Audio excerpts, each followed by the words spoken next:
ओम सभी को सादर नमस्ते जी। आप सभी का स्वागत है हमारे यूट्यूब चैनल वैदिक धर्म पर। और हम पढ़ रहे हैं शुद्ध वाल्मीकि रामायण। इसके अंदर युद्ध कांड चल रहा है। युद्ध कांड के अंदर आज दूसरा सर्ग हम पढ़ेंगे। इसके अंदर हम पढ़ेंगे लंकापुरी पर चढ़ाई के लिए प्रस्थान किया जाता है और समुद्र पर पड़ाव डाला जाता है।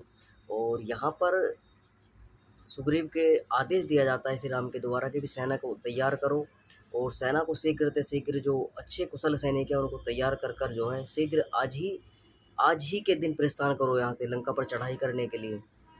और चलकर जो है समुद्र पर देखकर समुद्र की भयावह स्थिति को वहाँ पर पड़ाव डाला जाता है कि भी सेना किस प्रकार से समुद्र पार उतरे, इस पर विचार विमर्श किया जाता है। आगे इस पूरे के पूरे प्रकरण को ध्यानपूर्वक समझने का प्रयास करें। कक्षा को प्रारंभ करते हैं अपनी। आगे लिखा है, हनुमान के उक्त वचनों को यथापूर्वक सुनकर भाई लंका कैसी है, लंका की व्यवस्था कैसी रावण ने की है, किस प्रकार से वहाँ पर सुरक्षा व्यवस्था है, इस पूरे के पूरे वृत्तांत को सुनने के बाद श्री राम मनन करते हैं कि भाई कैसे जो है अब यहाँ से चलना चाहिए। अब जो है उस राक्षस को, जहाँ भी वो राक्षस है लंकापुरी में जहाँ भी छुपा हुआ है, उसको छोड़ेंगे, उसको संहार करूँगा, उसको जीवित नहीं छोड़ने वाला हूँ मैं। यहाँ पर श्री राम कहते हैं। आगे लिखा है, सुग्रीव इसी समय प्रस्थान को पसंद कीजिए, यह काल विजय मुहूर्त में उपयुक्त है, जल्दी कीजिए। सूर्य दोपहर में पहुंच गया, ये वह राक्षस सीता को हरकर अपने देश में बेशक पहुंच गया हो, परंतु वह जीता हुआ जावेगा नहीं। सीता मेरी चढ़ाई को सुनकर जीवित आशा में जीवित आशा को पावेगी, जैसे कि मौत के मुंह में पड़ा रोगी अमृतदायिनी संजीवनी औषधि को छूकर वह पान करके जीवन की आशा को पाता है।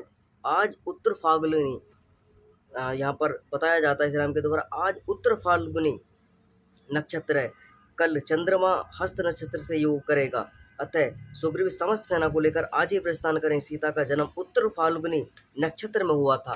तो यहाँ पर जो है सीता के जन्म के विषय में बताया गया कि सीता का जन्म जो है उत्तर फाल्गुनी नक्षत्र में हुआ था। आगे लिखा है, उसकी मुक्ति के निमित्त प्रस्थान के लिए राम को यह दिन उचित जान पड़ा।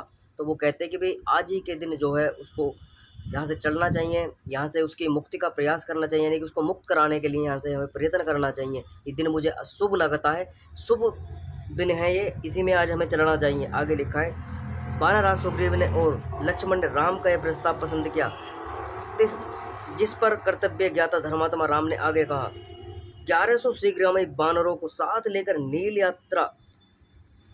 यात्रा मार्ग की देखभाल के लिए इस सेना के आगे चले। सेनापति नील जाओ फल मूल वाले तथा शीतल कानन जल वाले सुखप्रद मार्ग से अग्रगामिनी सेना को शीघ्र ले जाओ। देखो दुरात्मा राक्षस लोग मार्ग में मूल फल जल को शायद विष आदि से बिगाड़ न दें। तुमने सदा सावधान रहकर उन राक्षसों के मार्ग में उन पदार्थों की रक्षा करना। और बानर लोग भूतल के नीचे के बने दुर्ग तथा जंगलों में घूम घूम कर दुश्मनों की छिपे सेना को देखें। तो ये आज्ञा दी जाती है। 1100 सैनिक जो हैं नील को दिए जाते हैं कि भाई इन्हें लेकर जाओ, और ये ठीक प्रकार से जो है जो रास्ते में वनों में फल कंदमूल आदि जल आदि की व्यवस्था है कि सेना चलेगी, यहाँ से उनको भूख प्यास भी लगेगी, तो अपना भोजन आदि करने के लिए जो भी वहाँ पर मुख्य पदार्थ हैं, भोज्य पदार्थ हैं, उनको खाने के लिए उनमें विष आदि नाम मिला दे, रावण की सेना छल ना कर दे। तो इसलिए तुम्हें देखभाल करते हुए सभी को वहाँ पर उनके दुर्ग आदि जो बने हैं राक्षस आदि जहाँ पर गुफा आदियों में रहते हैं, उनको ठीक प्रकार से छानबीन करनी है, उसकी जांच पड़ताल करनी है। आगे लिखा है, सेना का जो उसे यहीं किष्किंधा में रहने दो, यानी कि सेना का जो कमजोर भाग है, जो युद्ध के अंदर भयंकर युद्ध होगा, यहाँ श्री राम कहते हैं कि भाई जो कमजोर भाग है उस सेना को यहीं पर छोड़ दो, उसको ले जाने का कोई लाभ नहीं है, खामोखा उनकी मृत्यु होगी, उससे कोई लाभ नहीं है। योग्य सैनिक जो है उनकी व्यवस्था करो, उनको लेकर चलो यहाँ से। आगे लिखा है, किष्किंधा में रहने दो, क्योंकि यह हमारा युद्ध बड़ा भयंकर है, अतः विक्रम युक्त सैन्य से ही विजय यात्रा को सज्जित करो। महाबली कपिस रुदुल दूसरे सेनापति 100 हजार सागर प्रवाह के समान गर्जने वाले भयानक श्रेष्ठ सैनिकों को साथ लेकर चले। 100 हजार, यानी कि 100 हजार का मतलब होगा 1 लाख सैनिक। तो यहाँ पर सैनिक जो लोग ये कहते हैं कि भाई छोटी बानर सेना को लेकर जो है श्री राम ने युद्ध किया, तो भाई साहब यहाँ पर 100 हजार की बातें आ रही हैं कि भाई 100 हजार सेना को लेकर चलो।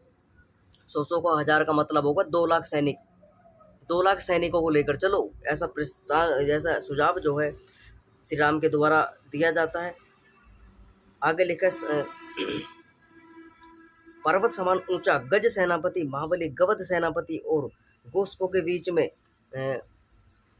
मत सांड के समान बलि गवाच सेनापति आगे चले। वानर श्रेष्ठ ऋषभ सेनापति वानर सेना के साथ दक्षिण दक्षिण पार्श्व को रखता हुआ कूच करे, जिसके मध्य गंध से दूसरे हाथी भाग जाते हैं, उस हाथी को गंधहस्ती कहते हैं। गंधहस्ती के समान अजय तथा वेगवान गंधमान सेनापति वानर सेना के साथ बाएं पार्श्व में अधिष्ठ होकर प्रस्थान करे। तो यहाँ पर सेना को जो सेनापति हैं उनको आज्ञा दी जा रही है कि हाथी घोड़े आदि सब कुछ तैयार करो, हाथी आदि को ले चलो, जिसके डर के ऐसा हाथी जिसकी महक से जिसकी गंध से जो है भयभीत होकर जो है शत्रु सेना के हाथी इधर उधर विचलित होकर भाग पड़े, आपस में मारा मारी फैले जाए उनमें।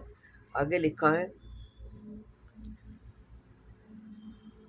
वानर सेना के साथ चलने के लिए प्रस्थान किया जाता। आगे लिखा है अंगद के साथ मृत्यु समान लक्ष्मण प्रयाण प्रयाग करे यहाँ से, जैसे कि भूतों का राजा कुबेर, भूतों का राजा यानी भूटान का राजा जो है बताया गया है कुबेर को, भूटान का राजा सार्वभौम राजा इंद्र के साथ चलता है। आगे लिखा है राजा महाबहु जाम्बन तथा वेगदर्शी वानर ये तीनों सेनापति मध्य प्रदेश की रक्षा करें। यानी मध्य प्रदेश का मतलब ये मध्य प्रदेश ना समझ लेना, मध्य प्रदेश यानी बीच का प्रदेश जो है, बीच के प्रदेश की रक्षा करें। आगे लिखा है इस प्रकार राम के वचन को सुनकर तदनुसार प्रधान सेनापति महाबली वानर से सुग्रीव ने वानरों को प्रस्थान का आदेश दिया। तब वे सब महाबली वानर दल गुफाओं और पर्वत शिखरों से आकर शीघ्र चल पड़े। तत्पश्चात सबके आनंद में वानराज सुग्रीव और लक्ष्मण से अनुमोदित धर्मात्मा राम सुग्रीव को साथ लेकर सैन्य सहित दक्षिण दिशा की ओर प्रस्थित हो गए। ये वह सब और मलय पर्वत को पार कर भयंकर गर्जना वाले समुद्र पर जा पहुंचे। वहाँ आगे लिखा है मलय पर्वत से नीचे उतर रमतों में श्रेष्ठ राम सुग्रीव तथा लक्ष्मण सहित शीघ्र समुद्र तीरवर्ती अनुपम वन की ओर चले दिए।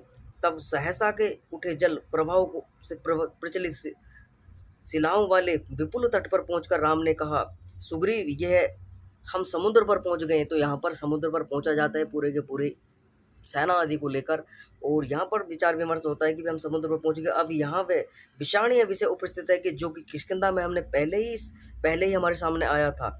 यहाँ से आगे नदियों का धारण करने वाले समुद्र का किनारा नहीं दिख पड़ता और यह समुद्र बिना उपाय के तरह नहीं जा सकता, इसलिए यहीं पड़ाव डालिए और विचार प्रारंभ कीजिए कि किस प्रकार ये वानर सेना परले पार पहुँच जावे।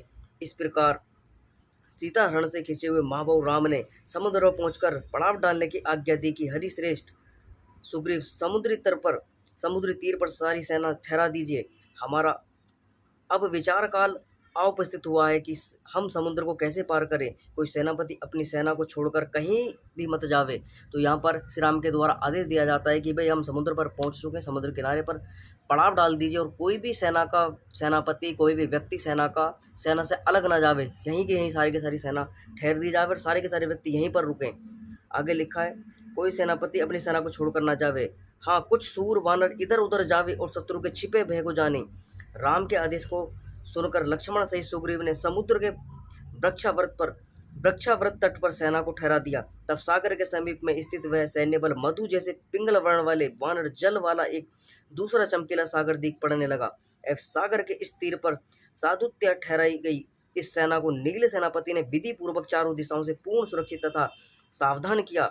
मैन और द्विविध ये दोनों वानर से उस सेना की रक्षा के लिए उसके चारों ओर घूम रहे थे। तो सारे के सारे सेना को ठहरा दिया जाता है और जो मैंद और द्विविध नाम के सेनापति हैं उसकी घूम कर चारों माई से सेना की रक्षा कर रहे थे, घूम कर पहरा दे रहे थे कि भाई कोई भी किसी प्रकार का व्यक्ति जो है यहाँ से इधर उधर ना चला जावे।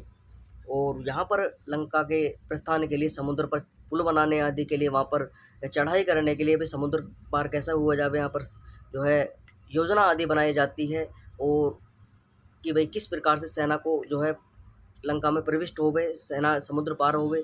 और यहाँ पर एक शंका बहुत लोगों की यानी भ्रांति है कि जब श्री राम समुद्र पर पहुँचते हैं वो समुद्र को सुखाने का जो है वो कहते हैं कि मैं समुद्र को सुखा दूंगा, और यहाँ पर जो है समुद्र को जो है सुखाने के लिए वो शिवलिंग आदि की यहाँ पर स्थापना करते हैं। शिव आदि की जो है मूर्ति पूजा का विवरण दिखाते हैं कि भाई देखो रामायण के अंदर जो है मूर्ति पूजा आदि जोड़ दी, शिवलिंग आदि का विधान उन्होंने कर दिया है कि भाई शिवलिंग, श्री राम जब लंका पार कर लंका में जा रहे थे, समुद्र पर ठहरी हुई थी सेना, तो उन्होंने एक शिवलिंग आदि की स्थापना की थी, जिसको रामेश्वरम में जहाँ पर वो शिवलिंग है वहाँ पर बताया जाता है कि वहाँ पर शिवलिंग है, और वहाँ श्री राम ने जो है शिवलिंग आदि की स्थापना की थी। हनुमान जी से शिवलिंग आदि मंगाया था कि भाई शिवलिंग की शिव को प्रसन्न किया था, तब जाकर सेतु बनाया था और समुद्र पार गए थे। तो ऐसा कुछ भी यहाँ पर देखने को नहीं मिलता है।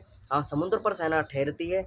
आगे का वृत्तांत जब समुद्र पर सेतु आदि बनाया जाएगा उसमें पूरा का पूरा वृत्तांत हम सुनने को पढ़ने को मिलेगा, किस प्रकार से वो कपोल कल्पित घटनाएं लोगों ने जोड़ दी हैं। श्री राम को मूर्ति पूजक वहाँ पर बना दिया है कि हमने बालकांड से लेकर किष्किंधा कांड, युद्ध कांड तक हम आ चुके हैं, अरण्य कांड आदि हमने पढ़ लिया। कहीं भी श्री राम को मूर्ति पूजा, शिवलिंग आदि किसी भी देवी देवता की पूजा आदि करता हुआ नहीं दिखाया गया है। वहाँ पर यज्ञ अनुष्ठान, वैदिक जो उपासना होती है, संध्या वैदिक उपासना जो है वही उनको दिखाया गया करता हुआ, यज्ञ हवन करता हुआ दिखाया गया है। कहीं भी किसी लिंग की, किसी मूर्ति की, किसी भी पाषाण आदि की पूजा करता हुआ श्री राम को नहीं दिखाया गया। ना श्री राम को, ना लक्ष्मण को, ना वहाँ पर ऋषि मुनि जो वहाँ पर तपस्या किया करते थे वनों के अंदर, ना उनको ही दिखाया गया है। ना माता सीता जब लंका में हैं, कैद हैं, वो भी रावण की लंका के अंदर संध्या उपासना करती हैं। वे भी किसी भी जड़ पदार्थ की जड़ पूजा नहीं करती हैं, किसी मूर्ति की, किसी लिंग आदि की पूजा उन्होंने भी नहीं की है। तो इस पूरे के पूरे प्रकरण को अपने ध्यानपूर्वक समझा, किस प्रकार से श्री राम अपनी सेना को लेकर समुद्र तट पर पहुँचते हैं, वहाँ पड़ाव डाला जाता है, विचार विमर्श किया जाता है कि भाई अब यहाँ पर जो है किस प्रकार से जो है समुद्र को पार किया जावे, सेना को लंका में पहुँचाया जावे। इस पूरे के पूरे प्रकरण को अपने ध्यानपूर्वक समझा सुना। आज की कक्षा को विराम करेंगे। सभी को सम सादर नमस्ते जी।